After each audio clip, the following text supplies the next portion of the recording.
80 के दशक के सीरियल रामायण की पॉपुलरिटी में कोई कमी नहीं आई है। आज के समय में जब तकनीक इतनी विकसित हो चुकी है, तब भी रामानंद सागर के रामायण का मुकाबला कोई नहीं कर सका है। उस जमाने में ना तो इतने अत्याधुनिक कैमरे होते थे और ना ही VFX। इसके बावजूद सीरियल से जुड़े सभी लोगों की मेहनत का ही नतीजा रहा कि उन्होंने हर सीन को जीवंत बना दिया। लेकिन दोस्तों, क्या आप जानते हैं उस जमाने में रामायण सीरियल को किस तरीके से पर्दे पर शूट किया गया था, किस तरीके से इसके हरेक सीन को फिल्माया गया था, जिसकी वजह से टीवी के ऊपर इसका हरेक सीन असली सीन लगता था। आज के इस वीडियो में हम आपको रामायण सीरियल की शूटिंग किस तरीके से हुई थी वह दिखाने वाले हैं, तो इस वीडियो को पूरा एंड तक जरूर देखिएगा। दोस्तों, जब रामायण शुरू हुआ था तो किसी को भी यह उम्मीद नहीं थी कि रामायण इतना लोकप्रिय साबित होगा, और जब दूरदर्शन पर इसका पूर्ण प्रसारण हुआ तो फिर इसने नए रिकॉर्ड कायम किए। जब भी हम रामायण देखते हैं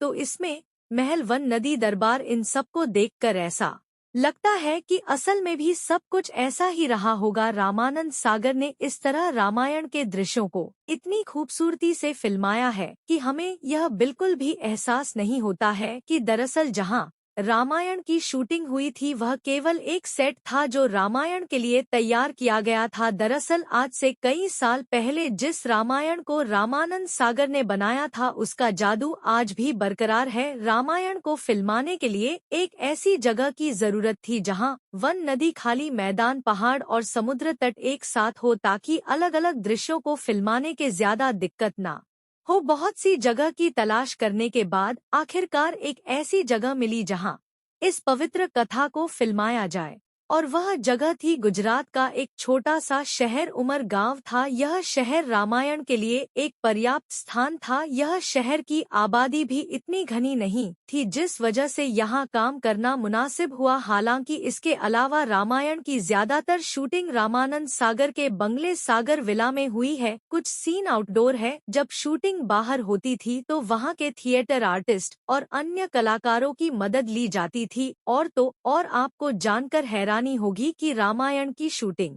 के दौरान कई बार जूनियर कलाकारों की जरूरत पड़ती थी। ऐसे में गांव-गांव में जाकर ढोल नगाड़े के साथ ऐलान किया जाता था कि सीरियल के लिए कलाकारों की जरूरत है, फिर भर्ती की जाती थी। वही सीता यानी दीपिका चिखलिया से रामानंद सागर ने कहा था, सीता ऐसी लगनी चाहिए कि स्क्रीन पर आए तो इंट्रोड्यूस ना करना पड़े, दर्शकों को यह बताना ना पड़े कि 2-3 लड़कियां चल रही हैं तो उनमें सीता कौन है। इस तरह 4-5 स्क्रीन टेस्ट और कई राउंड के बाद दीपिका चुनी गई। इससे पहले माता सीता के लिए जूही चावला को अप्रोच किया गया था, लेकिन उन्होंने इस रोल को करने से मना कर दिया था। रामायण के प्रसारण के दौरान सड़कें सुनी हो जाती थी। घर के सभी लोग एक साथ टीवी के सामने बैठकर रामायण देखने लगते थे। बहुत घरों में तो लोग इस दौरान अपने टीवी पर माला भी चढ़ाते थे। श्री राम का किरदार निभाने वाले अरुण गोविल और माता सीता का अभिनय करने वाली दीपिका के अनुसार लोग उन्हें भगवान राम और सीता माता के रूप में ही देखते थे,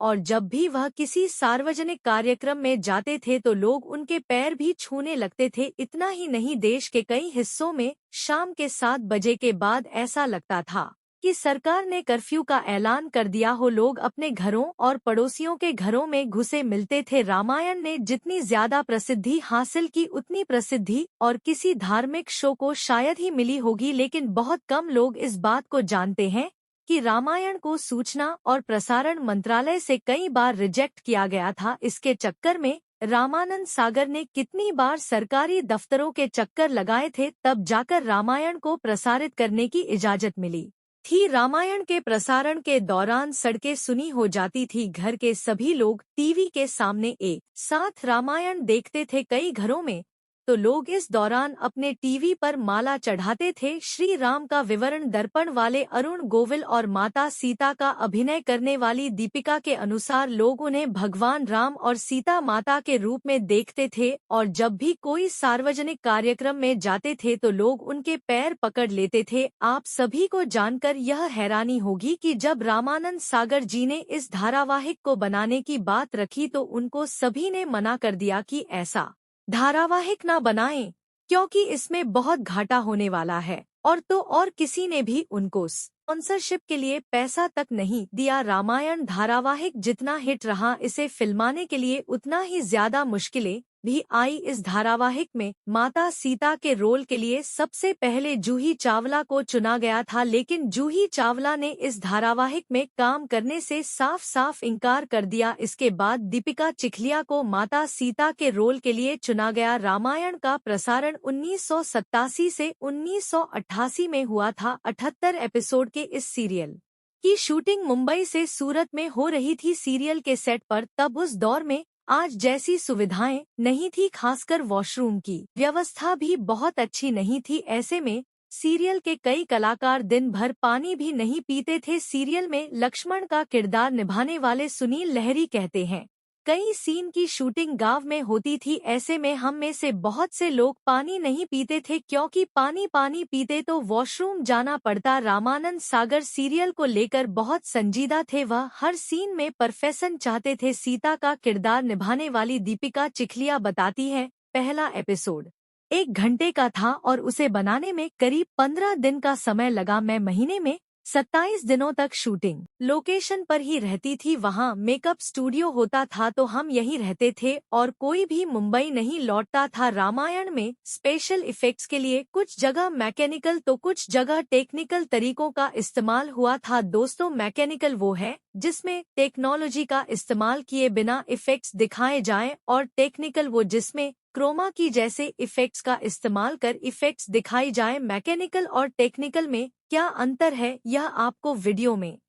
समझ आ जाएगा। दोस्तों, टेक्निकल इफेक्ट्स से शुरू करें तो इसमें क्रोमा की का इस्तेमाल होता है। क्रोमा की इफेक्ट में आजकल ग्रीन स्क्रीन का इस्तेमाल होता है, जो कि आजकल आम बात है। जैसे जैसे टेक्नोलॉजी आगे बढ़ी, सबके लिए क्रोमा की आसान हो गया। ग्रीन स्क्रीन इफेक्ट अब कोई भी इस्तेमाल कर लेता है, किंतु जिस समय रामायण और महाभारत की शूटिंग होती थी उस समय टेक्नोलॉजी इतनी एडवांस नहीं थी और महंगी भी बहुत थी। उस समय बेटाकम मशीन का इस्तेमाल होता था, जो एक सिलेक्टेड कलर को वीडियो से हटा देता था। उस समय ग्रीन कलर का इस्तेमाल ना करके ब्लू कलर का इस्तेमाल होता था, लेकिन उसमें बड़ा खर्चा और ऊपर से बड़ा टीम वर्क का होना होता था। धारावाहिक में चमत्कारों को दिखाने के लिए कंप्यूटर में वीडियो एडिटिंग का सहारा लिया गया। हालांकि उस समय यह सब तरीके ज्यादा कुछ एडवांस नहीं थे, इसलिए कलाकारों को भी काफी मेहनत करनी पड़ती थी। इस धारावाहिक को फिल्माने के लिए बहुत से लोगों की जरूरत पड़ी। आज तो कलाकारों को बहुत सारे ऑडिशन देने पड़ते हैं,